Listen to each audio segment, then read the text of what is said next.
Hello friends, welcome back to the new video friends. Today guys we are going to talk about guys how to disable silent mode setting in our Oppo phone. Friends, you want to disable your silent mode.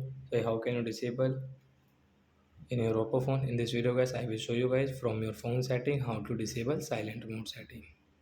So before starting video friends, I want to tell you if you're new in my channel, so when first of all go and subscribe the channel, click the bell icon, like my video. So first of all guys, open your phone setting and guys scroll it. Friends, you can see sound and vibration setting. Friends, tap here and guys you can see guys your sound and vibration setting. Guys, you can use guys your alarm, notification, ringtone, and guys ringtone and media volume. Guys, you can adjust from here. And guys you can see guys your ringtone and notification sound setting you can use from here, this setting. So friends, you can see your silent mode setting. Friends, you can see right side guys this icon guys, you will have to tap here to disable your silent mode.